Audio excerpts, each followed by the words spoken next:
La première édition des 72 heures de la femme battante a pris fin le dimanche 3 juillet 2022 à Ouagadougou par une conférence sur les violences basées sur le genre. Quand on parle de violences basées sur le genre, il y a deux aspects à prendre en compte.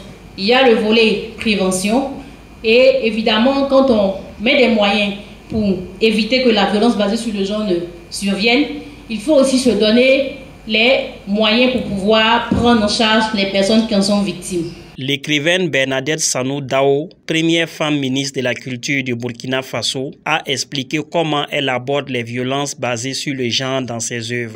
Je prendrai peut-être pour référence mon dernier recueil de récits qui est là, La bonne à toute terre.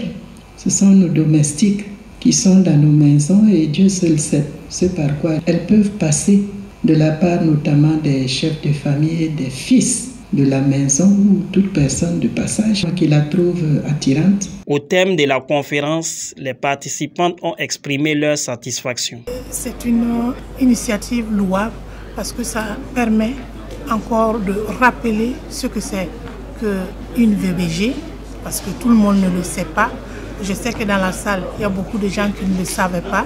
Et ça nous permet également de voir comment est-ce que nous pouvons ensemble venir à bout donc de ces violences. J'ai beaucoup appris de la violence faite aux femmes et du genre.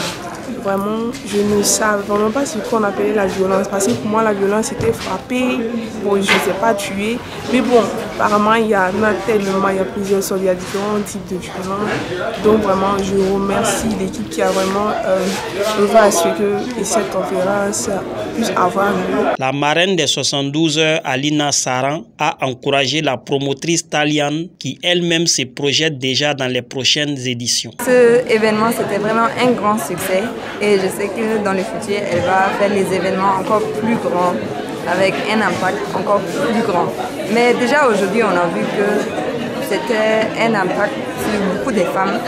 Et vous avez vu, la salle était remplie, l'intérêt est là.